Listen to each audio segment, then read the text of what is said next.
Hello, everyone. How are you? Thank you for joining us again. My name is Alfonso Barrera. I am the founder of Hispanic Pro. Again, thank you for joining us. This is our 16th webinar since the COVID-19 pandemic struck us all on a global scale. And I'm very fortunate and very happy that you're able to join us today, and that we have some subject matter experts that know a lot about something that I started reading a lot about actually last month, which is starting a business. And some people think that that's something crazy, that when businesses are trying to survive and trying to figure out how they're going to how they're going to be sustainable going forward for the next couple of months. But even if they can make it to the end of the year, however, there are businesses that are starting. They're hiring, and it's a reality. So while some businesses might become obsolete, and for me, I hope that that is not the case, because I do want small businesses to grow and flourish and persevere during this time. But this is also a great time that if you have a business idea and you've been thinking about having a go at it, this is the time to do it. Some of the businesses that have been the ones that have transformed industries have started because of crisis, whether it was financial or a pandemic like we're having now. But world-changing events have brought upon new businesses, because new entrepreneurs try to fill that need that new customers have. So, and we all find ourselves in a new situation, in a new environment, and that springs innovation, and that brings new businesses into fruition. So, like always, I want to begin by offering some opening remarks and to give a little of a forward about the webinar, and then I'll introduce our featured guests. So, hello everyone again, and welcome. We are living during a strange time in history. In a matter of a few short months, our way of life has changed on a global scale. Businesses and governments have had to change the way they operate in response to the coronavirus pandemic, and it is certain that because of these changes, things will never be the same. So what does that mean for entrepreneurs who wish to start a business? Should they even bother taking such a risk during these times? The truth is, there is a spike in new business and innovation after each global crisis. Each crisis spawned new businesses and introduced an innovation that changed our way of life as a result of having to adapt. Social media and e-commerce came after 9/11. The gig economy introduced ride sharing, property rentals, and online payments after the Great Recession of 2008. I want to thank today's panelists, as they represent a distinct set of values and experience that make them subject matter experts in their respective fields, and having taken precious time of their busy day to share their insights on the new normal of business and entrepreneurship. Dear attendees, let's begin our webinar by meeting our featured guests today.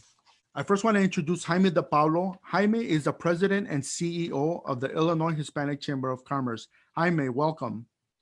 Thank you, Alfonso. Great to be here. Thank you. Next, we have Hanna Fernandez. She is the chairwoman of SCORE Chicago.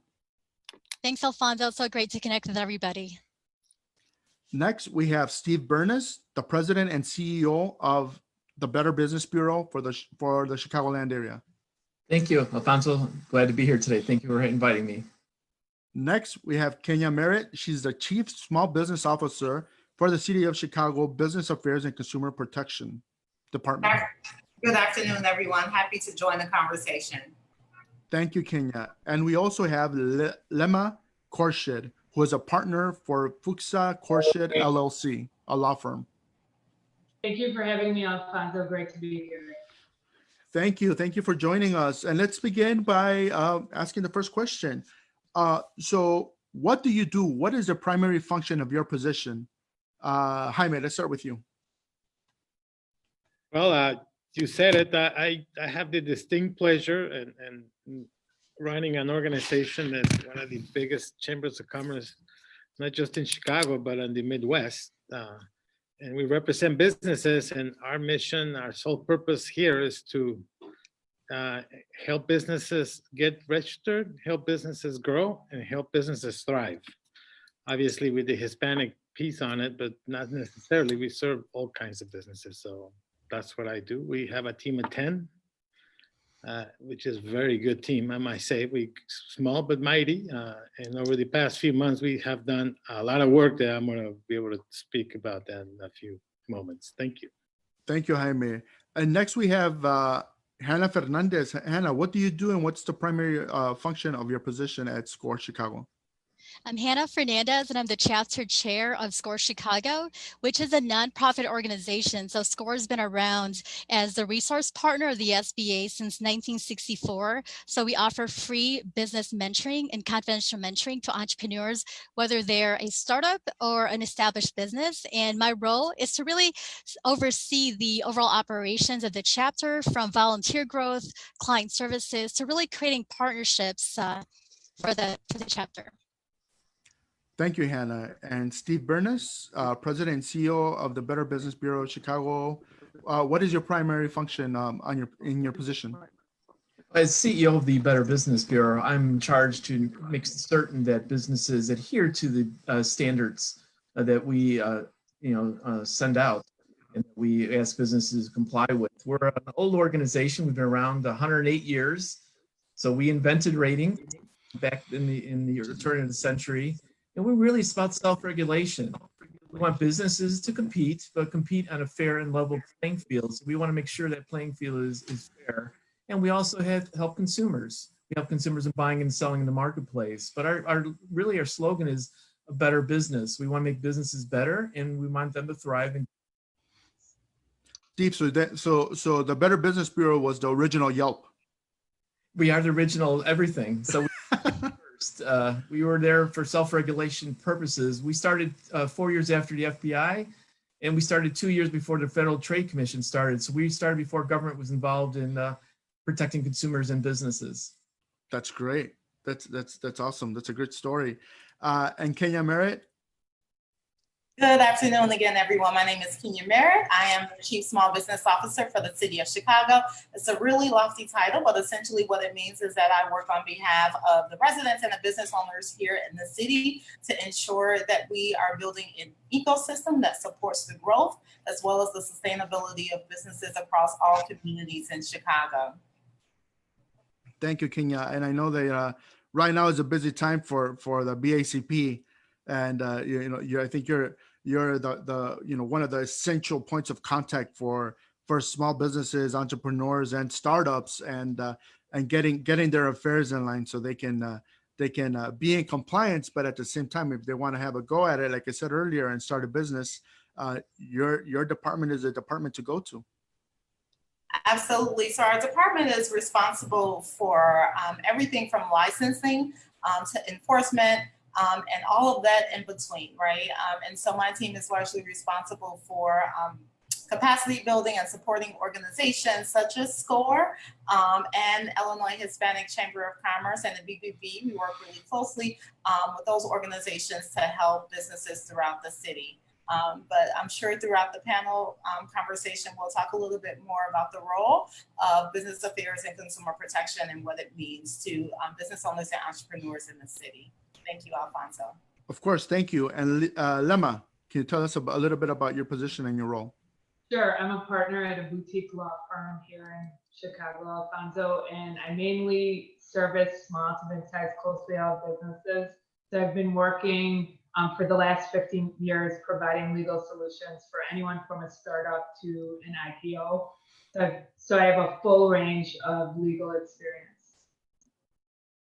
Great, thank you so much, Lemma. And I know your service also is very much in demand right now, for sure, and especially because we have to look at our contracts, right? There's so many businesses that are looking over at the contracts and see what they have to fulfill, how can they make their customers whole, and it's one thing where I think your services are very much needed, but also for the structure of someone who wants to create a new business, you're someone to go to.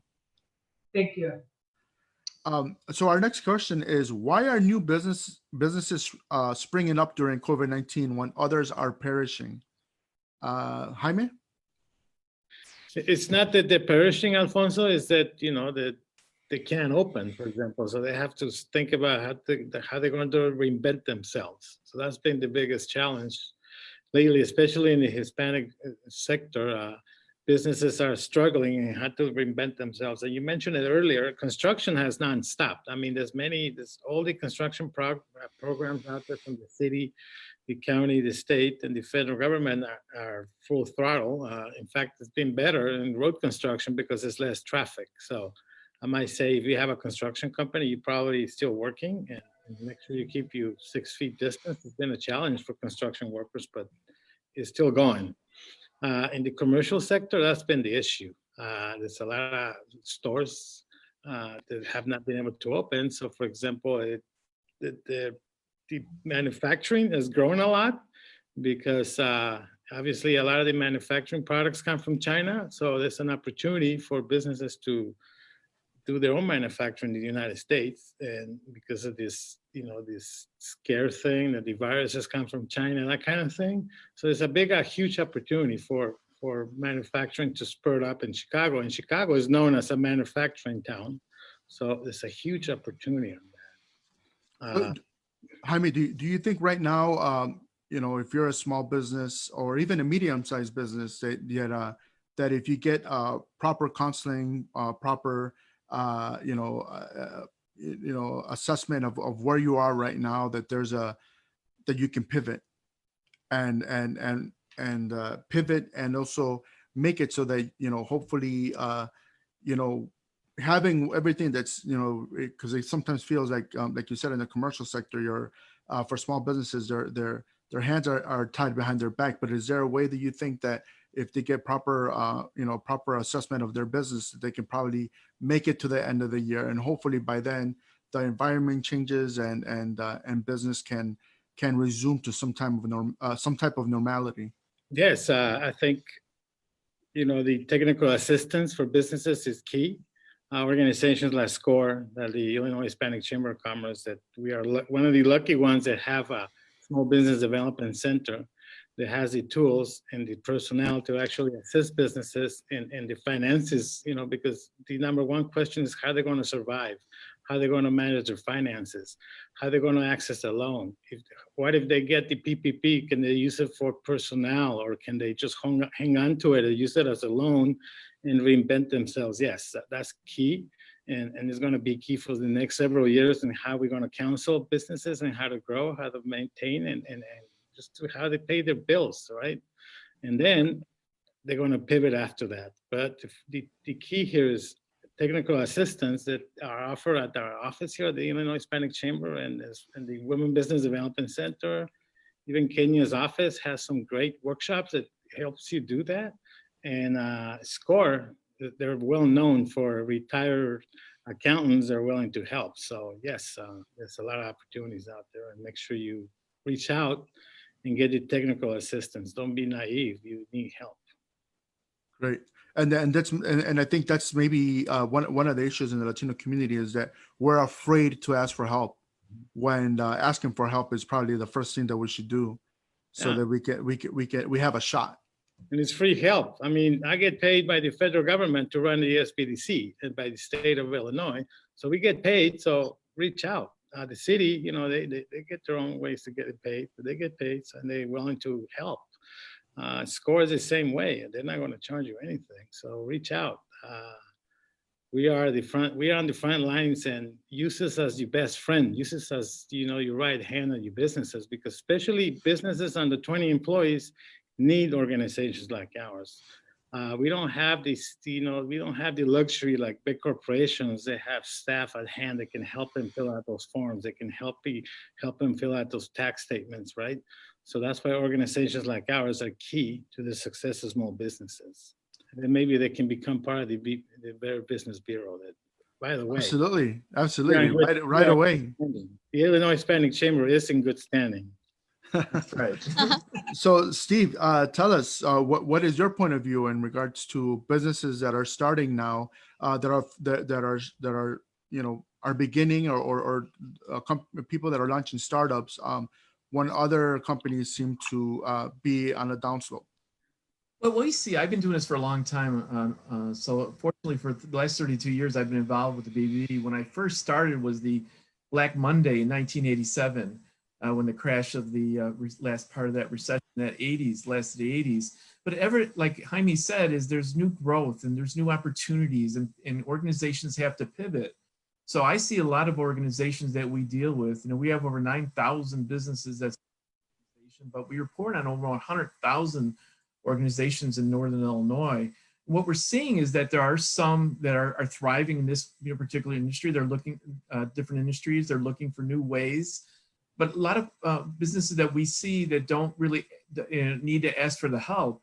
But the ones that don't ask for help are the ones that actually don't know what to do, and they stick with status quo. And you got to figure something out. You got to really change with the times, especially with a global pandemic like this. It's going to spawn new changes in the economy, whether people not go out, whether people not want to use their credit cards, whether people use cash. I mean, you really got to sit back and think and really innovate. Innovation is key. If you don't innovate, you die. And the businesses that we see that thrive and grow are the ones that constantly innovate. The ones that sit back and wait, oh, this will pass, or tomorrow's different. That's never a good sign. You've got to look what's out there. And like you said, SCORE has this wonderful opportunity, and the Hispanic Chamber of Commerce and all the other associations that are out there to help you, especially the city of Chicago. So much information out there, but people are not educated on what's out there. But it's for the business person, the man or woman, to really understand the needs and wants and not sit back. I think the worst thing to do is sit back and say this will pass, because it doesn't pass. The only thing that'll pass you will be your competitors. Definitely. And like you said, that the abundance of resources to start a business in this city are enormous. And I think that, like you said, if you're going to let your competitors are going to pass you if you don't adapt to the conditions. And, as long as the BBB has been around, I'm sure that you've seen, the cycle of things happen, right? And new businesses starting, and then some that didn't adapt end up going out of business. But obviously, all of us have the best intentions for the small business community, and that's to make those businesses, make them competitive, help them to be competitive, but also survive, whether we have a pandemic or even if it's something like a small hiccup where they need financing. We have those resources where we can put them in touch with people that can help them with financing and resources that will really help them stay up and running. Hanna. So what I see is based on the clients that we see at SCORE Chicago, and even if you look at historically, in the midst of these pandemic and economic downturns, there's a lot of businesses that are emerging. And the reason why is that the entrepreneur, the only thing they have to do is look around and check out the current needs of the market. And so this is where you ride the wave of those opportunities. So for example, Steve and Jaime, both mentioned it. You got to go ahead and pivot, you innovate, and don't be afraid to seek for help, because to Jaime's point earlier, these are your taxpayers' dollars. We get grants from Congress, the SBA, to be able to provide these resources to you for free. So there's really no reason for entrepreneurs to walk on this entrepreneurial journey on their own. So there's a lot of examples. Alfonso, for example, there's a lot of distillery shops where, in addition to creating vodka, they're making hand sanitizers. There's also fashion boutiques who are now making masks. So these are just things to think about. Definitely. Kenya, can you provide us some input? Sure. So, I hate to think of, businesses either springing up or perishing, right? And I think about it as evolution, right? Like businesses evolving. And to Hannah's point, when we think about businesses that have managed to use this time during the pandemic, where we were in a stay-at-home order, to think strategically about their business, they've been able to use that time to pivot and to think about creative and innovative ways to change their business model. And that brings me to perishing, right? And so in order to be in a position to do that, where your business, if it was non-essential, is closed, that business would have needed to have like a cushion, right? And what we find a lot of times with our entrepreneurs of businesses of color, sometimes to no fault of their own, we know that systemically many business owners of color have challenges with accessing capital. And so when we think about the amount of funding that these businesses have in terms of cash on hand, we're starting already behind the curve. But where we have an opportunity to build up a little bit of a cushion to be able to sustain us, then I think those are the business owners that essentially have had the opportunity to sit back, to think strategically, what is it that I need to do differently to make my business profitable, or what can I do during this time now that my business is close to do something different. But unfortunately, for those that don't have that cushion, we are seeing some businesses that have had to close. And so what I would encourage business owners that are listening to the panel is to set yourself up for success. And I know that that's sometimes easier said than done, but it's really important that, you know, not only are you doing a great job at whatever your business model is, right? So if you're a baker and you are making cupcakes and that's your number one thing that you do, it's not only good to ensure that like the front of the house is good, right? Like your service is good, that your product is good, but it's equally, or I would just say even more important, to make sure that your back of the house is just as good, right? And so that means having an accountant. If you can't afford an accountant, using an accounting service, right? Or even just partnering with another entrepreneur that may provide accounting services, right? Like when we think about like old school businesses, there's nothing wrong with bartering, right? No. Like, so if Not at all. Not at right. So if you have, you know, within your circle, business owners that can provide support to you, and you in turn can provide support to them, especially when it relates to the back office functions of your business, it's important that you maintain that in a way that can sustain you through the times that we're going through. Yeah, Kenya, and I want to go back to when you mentioned, you know, the funding aspect, is that a lot of small businesses don't have a tight relationship with their business banker. And that's key for getting, when these things happen, getting a PPP loan, is that, you know, having an established relationship really, it really comes down to networking, right? And letting them know that, hey, you know what, you know, it could be something as simple as, you know, as doing the golf awnings, like Jaime has you know, people think those things are cliche or not, or whatever, but they're not. They're very essential for business, because you're out in the business community. You're letting people know that, hey, you know what, we are open for business, but at the same time, this is where you make those connections, so that when something like this happens, you know, a banker who has thousands of applications in front of them will say, hey, well, you know what, I have a business relationship with this person, and it's in my best interest for their business to survive. Mm-hmm. So and we I think a lot of emphasis needs to be placed on that in networking, and especially, you know, the organizations that are being represented here, they all have activities throughout the year. Maybe right now they're taking a different form, right, in the form of a webinar or whatever. But when the world goes back to somewhat normal, which I know that it will, you know, we gotta be out there. We gotta be hungry. We gotta be, you know, going to a BACP event, a BBB event, an IHCC event, a score workshop, because you know, that's how we have a better shot at surviving, right? Of our business surviving, and not only surviving but flourishing. Yeah.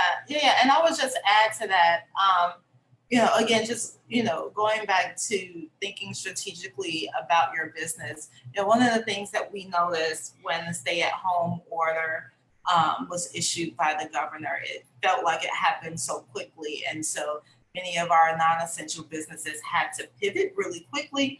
And I think about our restaurants, right? And I think about our restaurants in our neighborhoods where it's mostly pickup, right? And so they quickly had to pivot, where you no longer can allow people to walk in. You now can only do pickup or delivery, right? And so many of our businesses weren't prepared to be able to pivot to have like their marketing or the ability for people to purchase online, right? And so to the point that I mentioned earlier, this is also the perfect time to figure out where are there gaps in your business, right? Like once the stay-at-home order happened, where did you feel like you couldn't move forward? And it felt like you had to jump through additional hoops to get to the point where you needed to be, right? And so consistently evaluating where you feel like you're not at your peak, and then figuring out ways to get there. Thank you, Kenya. Lema, what has been your experience in regards to new businesses, beginning, but also are there businesses that are probably getting ready to close their doors? Yeah, so I look at your question, Alfonso, on two different levels. The first one is, why is there such a surge in new businesses? And I think 38 million people are out of jobs. This has been one of the first times that I think that everyone's basically on the same platform and the world has stopped. Okay, so a lot of entrepreneurs who have had ideas that they never executed because they had a corporate job or they had other obligations, now have the time to actually launch a business, to think about it, to move it forward, to propel it. Then on the other side, you have established businesses whose business models have been disrupted based on the pandemic, and in which case those businesses have needed to develop new business lines or innovate within their space to create more revenue or to ensure their survival. And I think,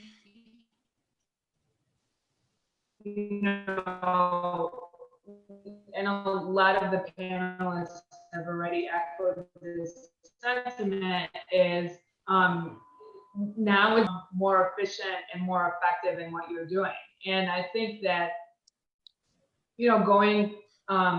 I've done several workshops for SCORE and BACP, and what I want to say is the environment for supporting entrepreneurship hasn't changed, right? There are a plethora of services and organizations in the city of Chicago that provide resources for entrepreneurs free of charge. And to echo what Jaime said before is, your tax dollars are now working for you, and this is such a great opportunity, and you have the time and flexibility to actually take advantage of these resources. So I think you're seeing people with budding ideas, actually executing or going forward with them because they're forced to do so, right? And then you have people who have already pre-existing, businesses that are forced to innovate and pivot just to ensure their success. And, unfortunately, in situations like this, you do have businesses that are going out of business, right? And either they're not relevant for the time, like look at special events venues, catering companies are suffering, music halls. How do you innovate in those spaces where you're really relying on public mass? So it's definitely, a very challenging time, but I think, to Steve's point, I think this is a time where it's going to force the cream will rise to the top, and I think it's going to force a lot of entrepreneurs to rethink what they want to do and then to take advantage of what's out there. Great, thank you so much, Lema. And next is my next question. Stripe, the credit card processing firm, stated that between the period of mid-March through mid-April of 2020, this year, it handled more than $1 billion in sales from newly created businesses that began using its platform. In this new era of practicing social distance and touchless interaction, should entrepreneurs aim to form businesses that remove the use of physical cash as a form of payment? Let's start with Kenya. Did you do that because you saw my face? Like, absolutely not. Yes. I didn't want to answer it. I'll start with them first. So just really quickly, I think that works for certain business models in certain geographies throughout the city, right? Like I would hope that like if, you know, as businesses are thinking about just this new way of buying, right? Like I've gone into some stores where there's a sign that says, you know, we no longer take cash, right? And I totally understand that for safety reasons. And I think that we will start to see more businesses move towards that type of technology where you can only purchase with your phone, just, you know, in an effort to try and keep their staff safe, right?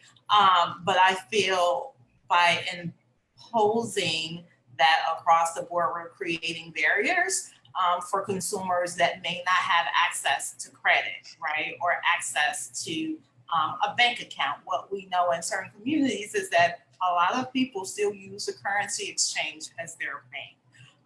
And so as folks are thinking about like, you know, how do I move forward in an environment where safety should be the priority for the consumer as well as for the employee, that we're not creating barriers for consumers, but we're thinking about all folks that may frequent our business for either goods or services.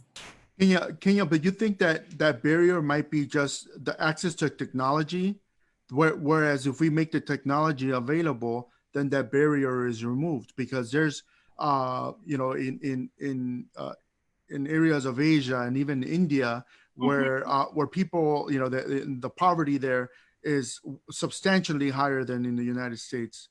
But people have cell phones and people pay with their cell phones. So it's not, you know, and these, but again, the barrier of technology was eliminated, right? So the software is free.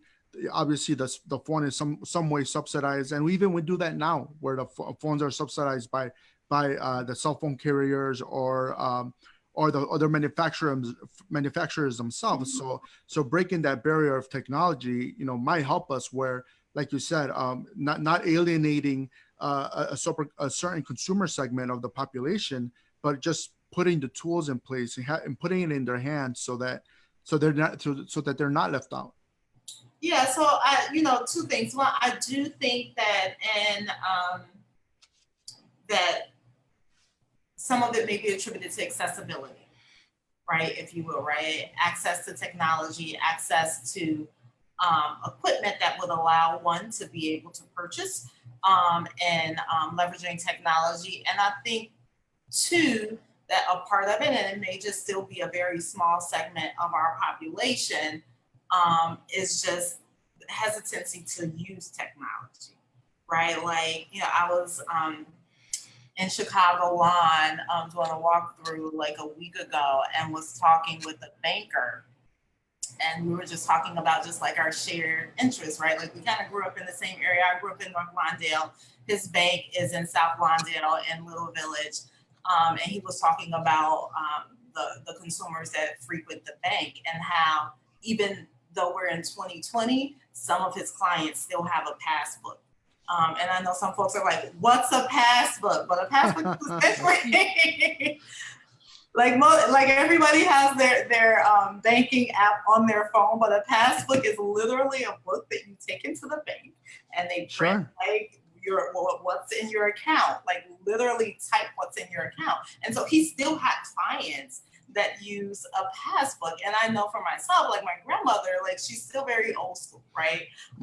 And so, and so again, I just think that there's this very small segment of the population that may not be, you know, not necessarily, you know, even if we removed all of the barriers towards accessibility, there's still this small segment that still may want to carry cash. And so I would just be leery as a business owner, eliminating all forms of folks paying you. Obviously, it's like sometimes we're forced to make that leap, right? And it really is less painful than we think it's gonna be, right? So so sometimes it's changing with the times. Steve, what can you add there? Because I'm sure you've seen a lot of transformation. I mean, I see it right now with car purchasing, where I started seeing, and I know of people that would do it, you know, buy a car online, you know, but now, I mean, I know more folks that are really making that a $40, $50, $70 purchase, they're doing that online. It's Yeah, a happening. lot more online. people are, they are doing more things online, and it's really transforming every industry. Now you can buy a car through a vending machine pretty much, and it'll come Yeah. down off the vending machine for you. You've seen those types of places. I think that the company has to remember, as Kenny said, is remember the customer you're serving and what your customer needs and wants are, because there's no two customers the same. We get complaints filed against businesses when they don't take this type of money, or they don't take cash, or things of that nature. So you just got to be very careful. But I think people need to adapt more to technology. I think a lot of people are slower to adapt to technology because they're set in their ways. But with the advancement of technology for protection of consumers is so advanced now, we still get calls from consumers. Can I put my credit card on the internet?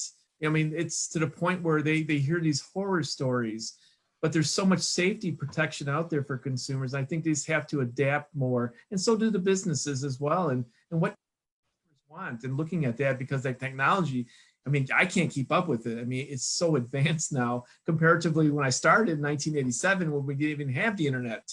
That's where today, in the phones and in the technology, it's just amazing.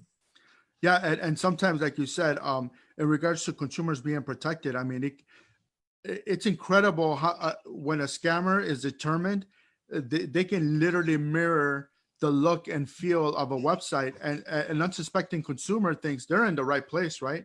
You can easily be scammed or be pulled into something that, if you give away your social security number or your credit card number, the repercussions of that are going to be pretty fatal when it comes to your finances, personal and even business. Exactly. We see both devastation to both consumers and businesses with stealing identity from the businesses or the consumers, whatever it entails. It's so hard today to determine, if it is truly a scam. You can't just look at it anymore like the old days. You'd see typos. Now Right. Websites are copied in a technology. You can't tell the difference. Like you can't tell a scammer. I've seen many scammers go to jail. You can't tell a difference in what they look like. So somebody's always trying to separate you from your money. But the key to this for both businesses and consumers is education, staying on top of things, being vigilant. I mean, you can't stop being a victim of identity theft. No one can. I've been a victim, and previous Attorney General Lisa Madigan was a victim of identity theft. But there's ways to protect yourself that you most likely won't. And businesses should protect themselves as well as consumers, because there's a lot of resources out there that can help them, but consumers tend not to do the research. And that's probably the biggest frustration in my 32-year career, is businesses and consumers not doing the research necessary, and they wouldn't be victim to these scams or bad business dealing, because there's bad businesses in every industry. Thank you, Steve. Hanna. For many people, the fear of the coronavirus and COVID, it's really still true and real. And I definitely get it, right? The safety and the health of your family and those who work with you are of utmost importance. So I'm looking at this as an entrepreneur. So if that fear is real, then if you can create a business, an app that can go ahead and alleviate somebody's fears, then by all means go for it, because right now there's still no vaccine. And so if you can go ahead and find a way to provide that opportunity where somebody can purchase from you or do business with you without any points of physical contact whatsoever, then definitely go ahead and go for it. Great, thank you. And I think with SCORE, I'm sure you come across a lot of folks that they come for guidance and assistance and have some great ideas and are working on that. Absolutely. Working on making that happen. Thank you, Hanna. Jaime.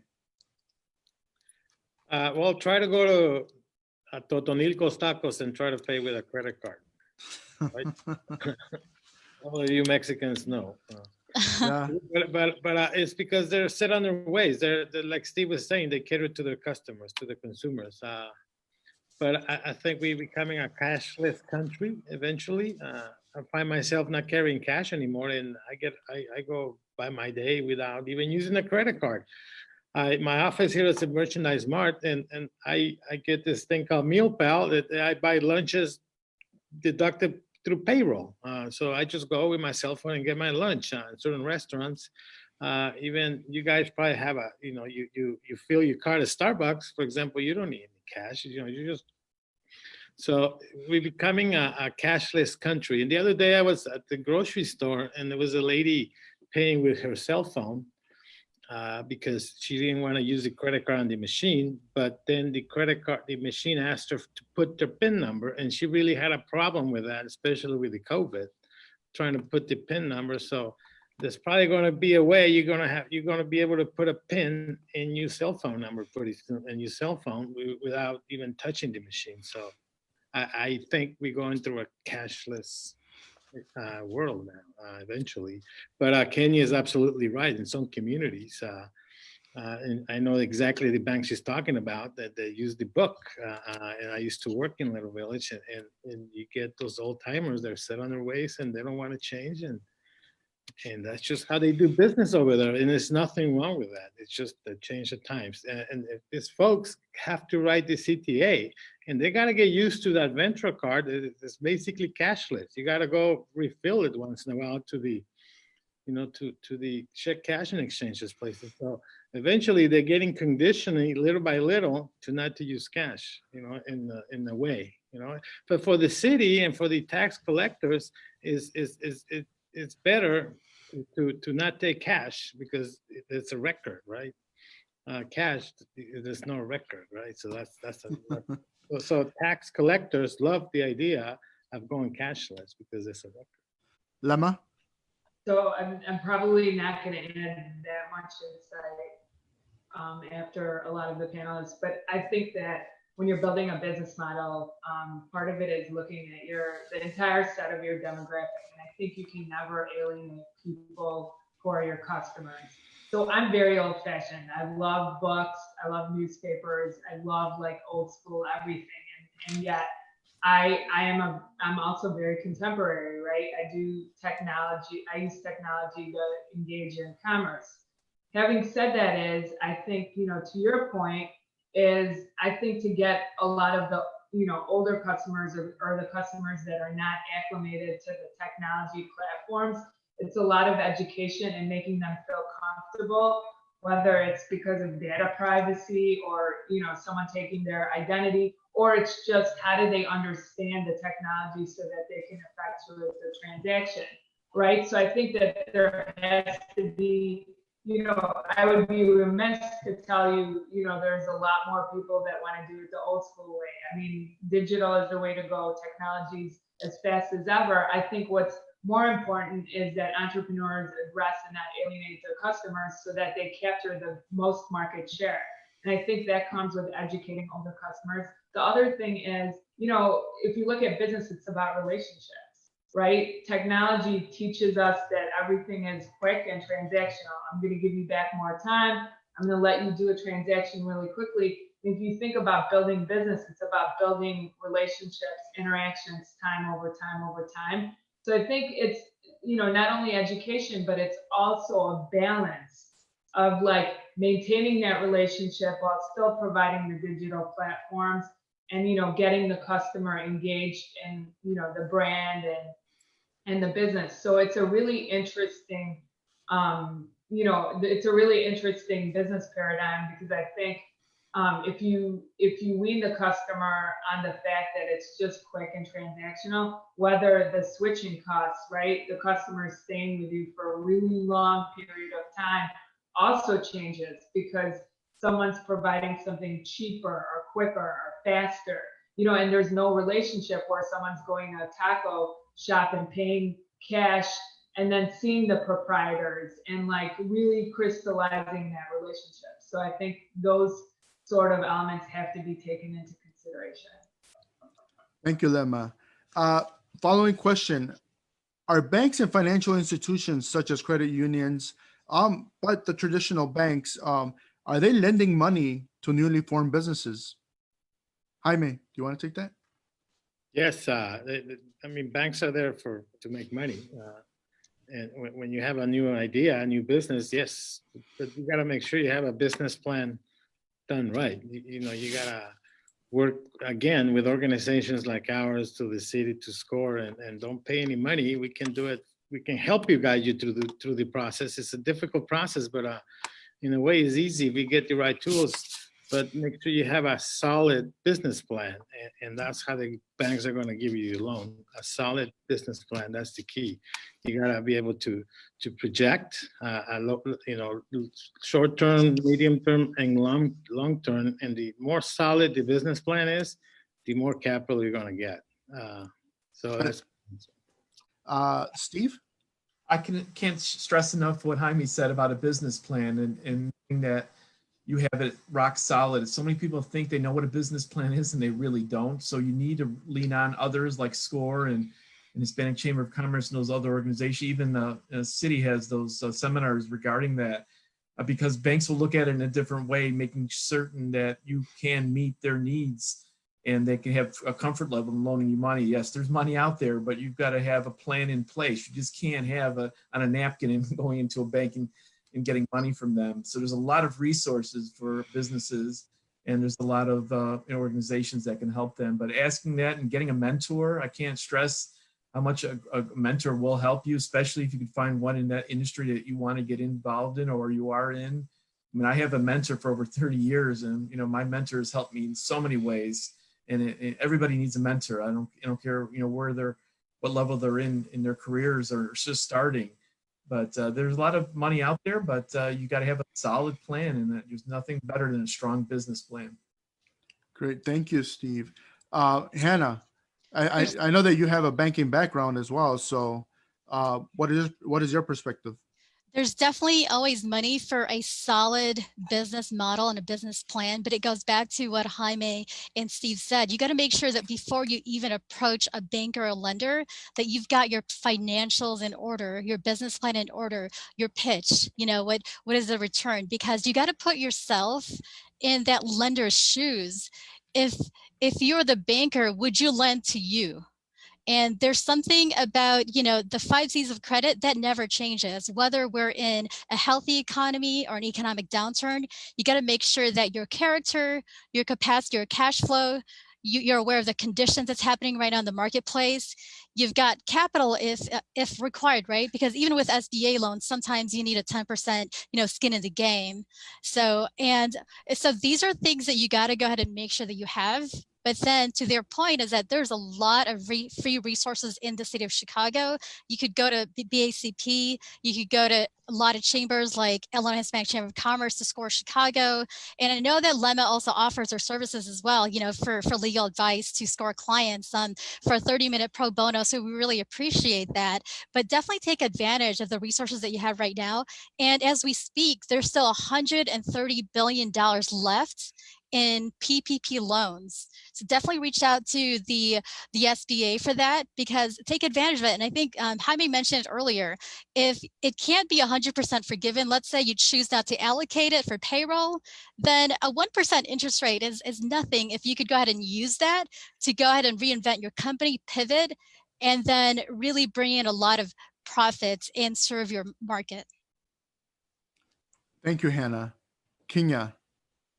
So I would just add to that, when now's the time to start thinking about new and creative ways to start a business. A lot of the times, in the middle of doing absolutely nothing, if you're at home, you think about that business plan that, you have put on the shelf, or that idea that you thought about decades ago, and you try and figure out, is it doable?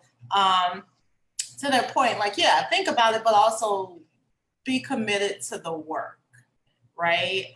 And so starting a business is not easy, right? I think a lot of times we make it seem like it's really sexy and cool, but it's a lot of work, and it takes a lot of commitment to see it all the way through. But in order to do that, you do have to start first with the foundation. And so that means developing a plan about what it is that you want to do, why, most importantly, that you want to do it, right? Is it just for money, right? Then you have to be really passionate and committed, because it's going to be a lot of ups and downs. The journey to entrepreneurship is not filled with parties and lots of fun, and it's not a 9-to-5 gig, right? And so knowing what it entails, and then plugging into partners as well as support to help you along the way. I will say, in addition to what everyone else has mentioned, in terms of being able to talk with the counselor, I think Steve mentioned it before, a mentor. So as you're thinking about the sector or the industry that you want to go into, I would encourage you to even reach out to a business owner that is where you'd like to be, and talk with them and figure out what their journey was. It doesn't mean that your journey will be the same, but it gives you a little bit of insight about what it takes to be successful. Thank you, Kenya. And I also, I'm looking in the chat, Antonio Guillen, who is a great friend of a lot of our organizations over at Wintrust Bank, is he wrote that Wintrust is making loans, and for PPP, if we cannot help, we can connect you to a party resource. So Antonio works out of the Pilsen branch of Wintrust Bank, and also I want to say Logan Square. So look him up. He's a great resource for money, obviously, because he works for Wintrust Bank. But it's a community bank, and they're a great resource. So Antonio, thank you so much for adding that into the chat session. Lima. So if I'm answering the question about financing, first of all, Hannah, thanks for the shout out. I really appreciate that. I think, echoing the sentiments of everyone else on the panel, it's all about being prepared, right? If no one's going to take a gamble on you, especially a bank, unless you're prepared, and you call respect from someone who's going to give you money and write a check. If you can show that you've been prepared, you have a well thought out idea, you've done your market research, I think those are key foundational steps to approaching banks and obtaining financing. But the bottom line is, we're in an environment where I think it's going to be tougher than ever to get loans, just because you're going to have to show some collateral. I mean, at the end of the day, a bank's just not going to write you a check based on a really great idea, right?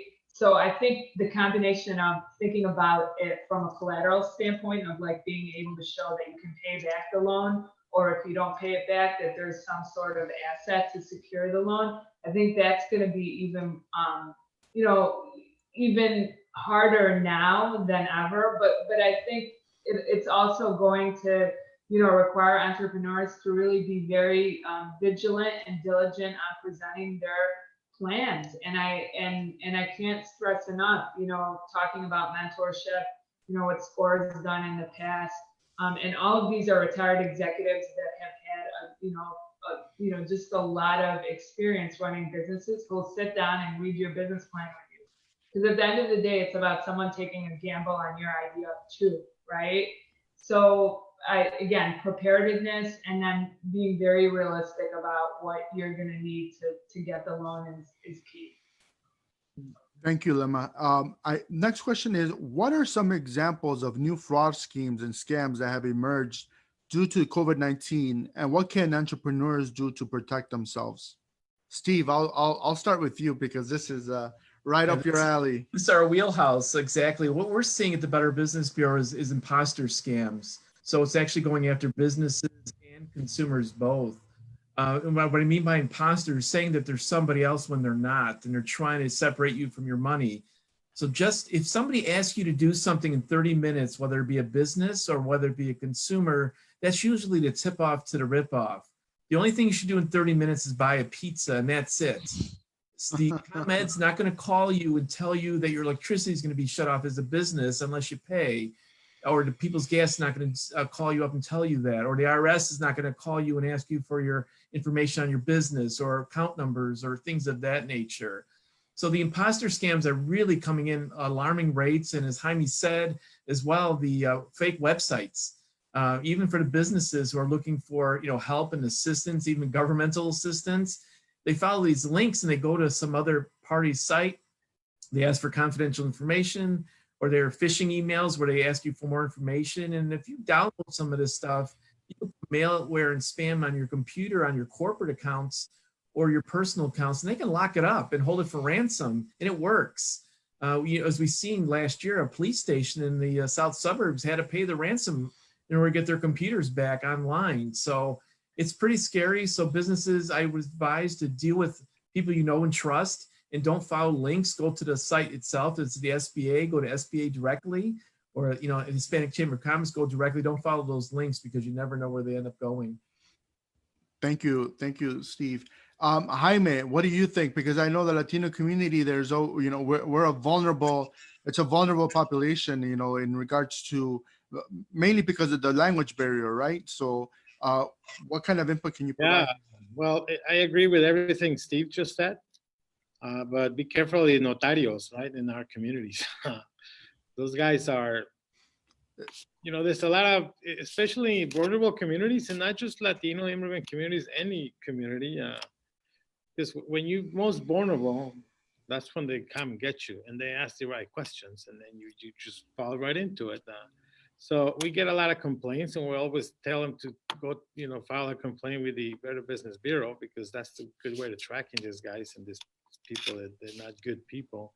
But for example, in the Hispanic community, a notario acts like the guy that knows it all, and so a notario is for all of you that are not from Latin America, it's being a notario, and for example in Mexico, it's like an attorney, right?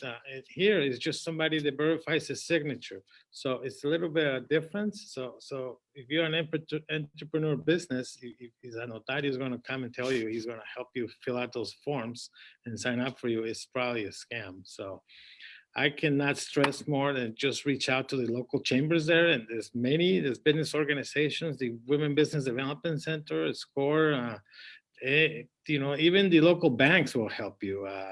The Wintrust Bank, community banks like that really out to care for the community. We will help. I mean, at the end of the day, that's who we get paid by someone else, so we're here to help.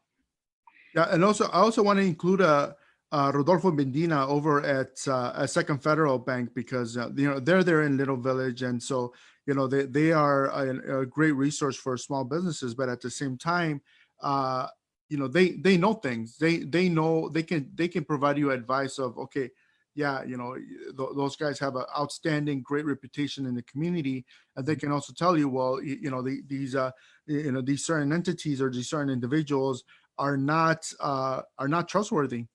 And I think, the resources are out there. It's just of making the questions. But you're right. Sometimes we find ourselves in a vulnerable position where, and especially in the Latino community, Kenya, what has the BACP seen?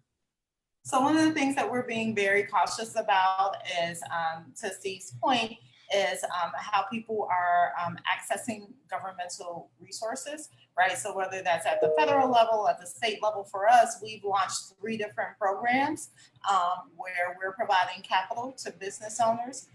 And so one of our priorities is making sure that people are doing that in a safe way. And so to Steve's point, like when you click on a link, make sure that you're looking at the website and that it's the appropriate website for what it is that you're trying to access. So for example, for all of our programs, you're applying for either a loan or a grant. So of course we're asking for very sensitive information. And so just making sure that you're going to the right website, and know that if you're looking for information regarding any governmental programs, you should be able to go to that government site, directly to that site, and get the link, right? I wouldn't click on any links or, go to any other sites where people are saying we're conducting or we're administering this loan on behalf of the city. While we will engage other partners to help us, 100% of the time, the link to that site is on our site. And so it's important to know that people are accessing the appropriate information. So does the BACP provide a list of trusted resources to go to for loan information or lending institutions? Yeah, so on our website, and we actually have a site that is up that provides resources specific to COVID, and that is chicago.gov/BACP COVID, I believe. Can you input that link in the chat box? Yep, I'll put the link in there. And just a really quick plug, we are in the process of launching a Together Now relief fund, which provides grants to businesses that have experienced either infrastructure or inventory loss over the past couple of weeks. So that should be on our site within the next week or so. Thank you, Kenya. Lema, you're an attorney. I'm sure you've come across people who have fallen prey to or victims of fraud and scams. Sorry, I do a lot of intellectual property work, and I think that one of the biggest scams right now is sending official looking letters from the United States Patent and Trademark Office seeking thousands of dollars from entrepreneurs who have registered marks.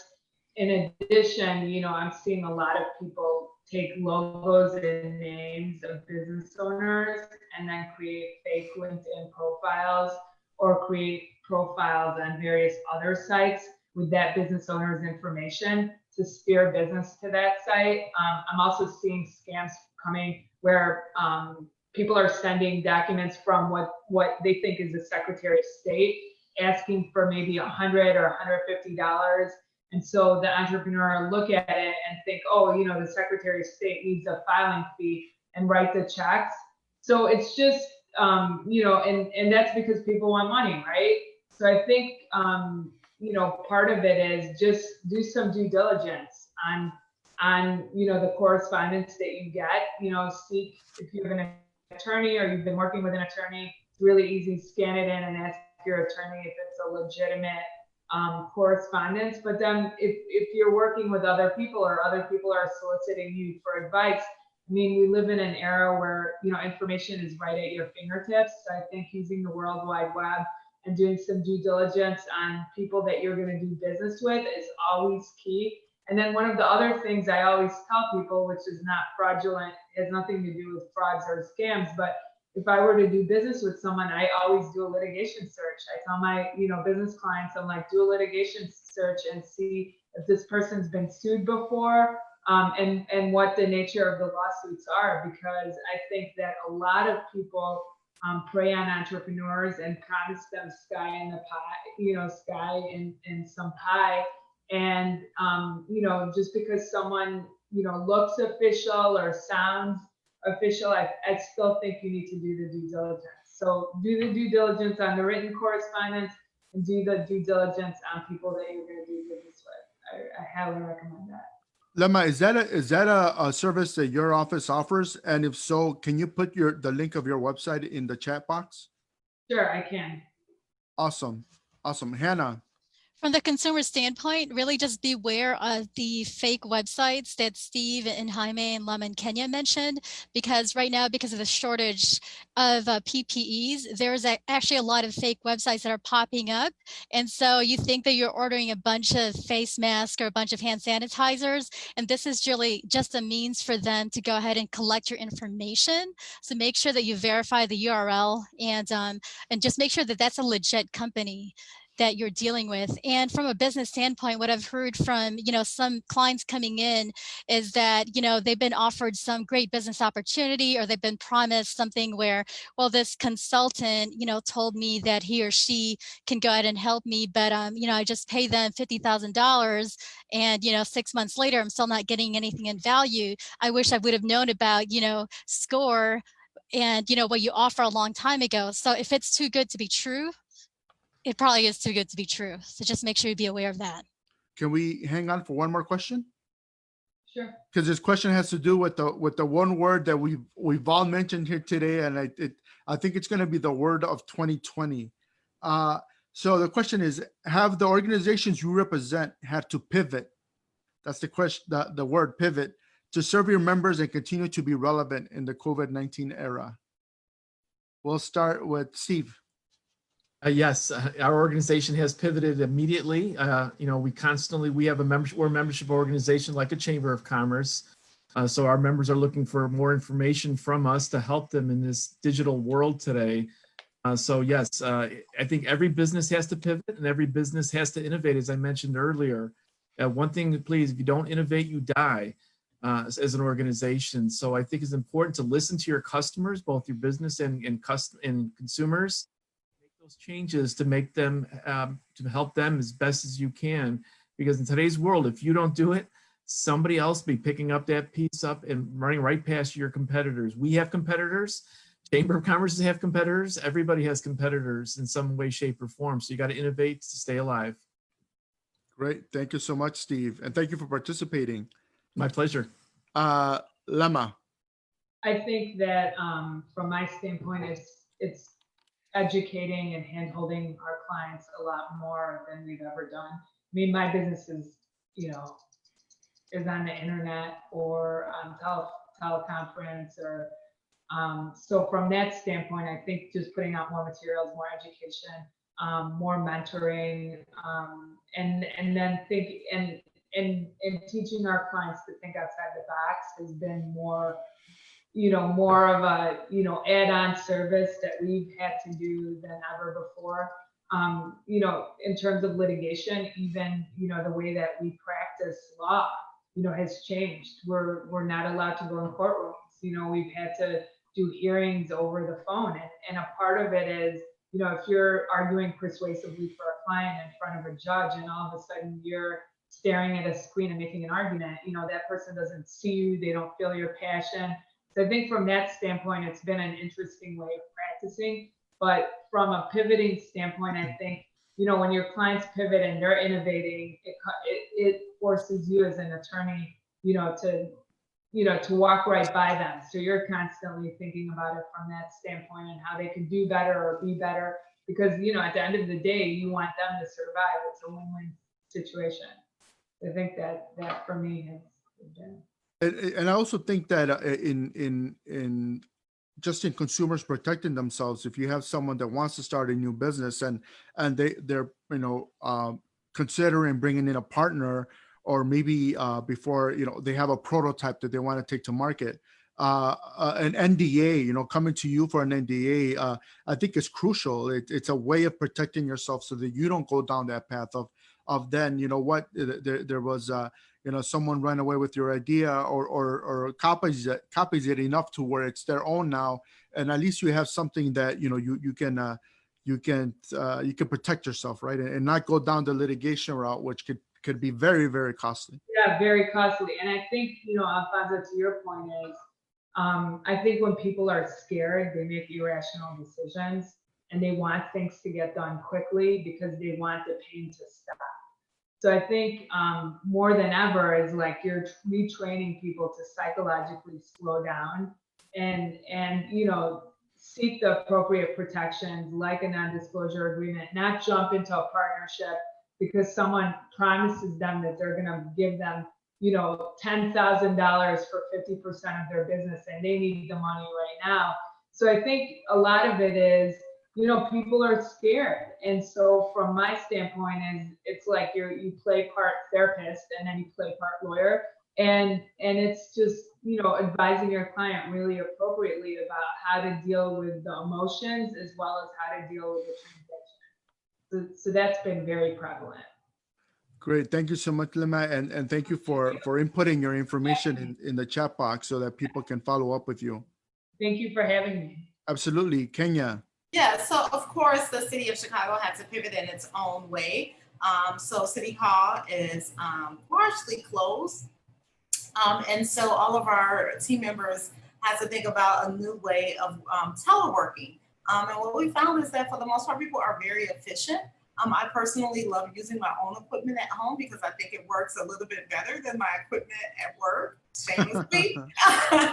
But in terms of even just how we support the public, right? So one of the things that I can say that is just truly amazing about this administration is that they've been able to pivot really quickly and stand up supports for residents as well as business owners. So for business owners, for example, we've been able to set up 3 different funds that are unprecedented and at levels that other cities have not been able to set up, right? So we had a $100 million loan fund that we provided immediately from the onset of COVID, and no other city, including New York, had been able to do that so quickly. Then we also set up a micro business recovery grant, which provided grants to businesses largely on our south and our west side and our immigrant-owned communities on the north side, where we knew that there were populations of business owners that couldn't access capital for a myriad of reasons. And so we were able to set that up quickly too. And so lastly, what has been set up is, we're in the process of setting up, is a relief fund. So for businesses that have been damaged or impacted over the past couple of weeks, providing grants that will get them back on their feet, right? Like, we were at the point of reopening, and then unfortunately some of these businesses are still in the period of pausing and waiting because they need to make changes or make repairs to their business. And so in terms of pivoting, I think we've been able to do it, and the city has been able to do it really well. And that's just the business component. Yesterday, the mayor announced, providing support to residents. So in a significant amount through a generous donation, working with the Resurrection Project. And so for many of our residents that unfortunately were unable to receive a stimulus check from the government because they may be undocumented or for other reasons, now they have an ability to get some additional support from the city. And so, yeah, we've pivoted greatly. It's a lot of work, but it's good work that we're doing to try and make sure that residents and businesses in Chicago receive the support that they need. Thank you, Kenya. And you know what? I do want the BACP to go back to business as normal, though, because I do miss going to the workshops that you have and seeing the faces of all these folks that want to start a business. It's really inspiring, and I've run into some people there that they've done their homework, and I'm like, wow, I really do wish them all the best, and I really hope that they make a go of the business idea that they have, because they've done the work, they've done the homework, they have the passion, and there's nothing better than to hear that an entrepreneur was successful at launching their business. And I've run into those people through SCORE, because I'm the vice chair of diversity and inclusion for the Chicago chapter of SCORE, so I'm involved with SCORE with Hanna. But it is such a great feeling to see all these folks that are there. They're thirsty for information and want to start a business, and you're the your office is like the one place to go to. And like you said, you have resources for money. So if anyone's looking for money, that is on this webinar, and we're going to have the replay on the HispanicPro.com website. So everyone that registered for this webinar, you're going to get an email with the link to the replay. So don't worry, you'll be able to watch it. But the BACP, they have resources, they have money. So go visit their website, and Kenya put that in the chat box. So go there now so you can get their website address. Jaime. Yeah, well, yeah, of course we pivoted. We just did the math the other day, because we like to beat our own drum, because nobody's going to beat it. Definitely. Right? Absolutely. So we just went through Google and realized that we got over 40,000 emails by businesses seeking for help. And we were able to help about 8,000 of them. And out of those 8,000, a lot of them reported, we were able to secure about $7 million in funds for businesses under 20 employees. So we did our job, and we keep doing our job. 10 of us working from home. I'm in the office today because I had a meeting downtown. But and now we transitioning to the next step, which what we're going to do. Now people have the PPP loan, they have a little money. How are they going to use it? Are they going to use it for a loan, or are they going to use it for forgiving the loan? So we are about to launch. In fact, we are hiring two new staff people. If you're looking for work, log into our iccbusiness.net. We have a couple openings there.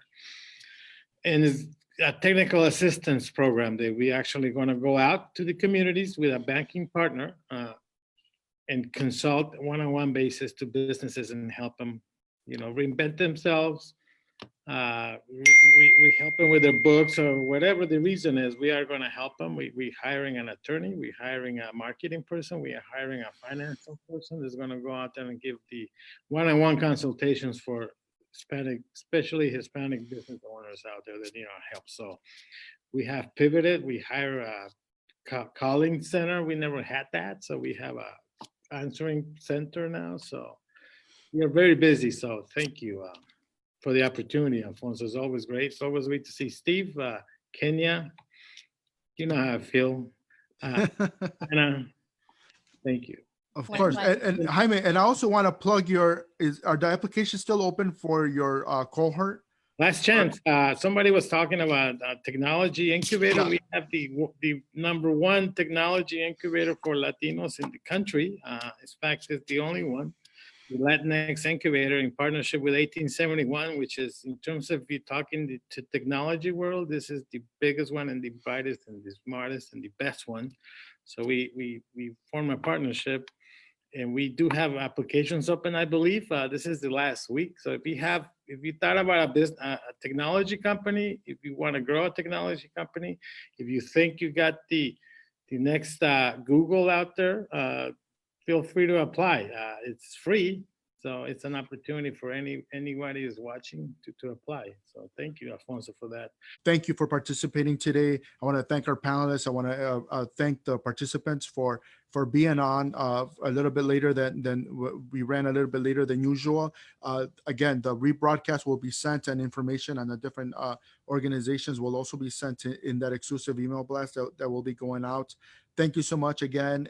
Join us next week as we'll have another webinar. Alfonso, before you end, Sure. Before you end, I just want to go ahead and note that even though the in-person events and mentoring has been suspended for SCORE Chicago for the past 3 months, know that you can still get mentoring via video or phone. You just have to go to chicago.score.org to get and schedule that appointment. There are also live and recorded webinars as well. So we're definitely up and running. And in fact, we've been busier than ever this past 3 months. So we're still helping those businesses. And having a business mentor, it improves your chances of your business succeeding. And again, people that are mentored for SCORE are people who have done it. They've started businesses, they've managed them, they've sold them and started other ones in many cases. So you have people that know their stuff, and they can give you some great guidance. So thank you so much, everyone, for joining us. We're going to end the webinar now, and take care, be safe and healthy. Until next time.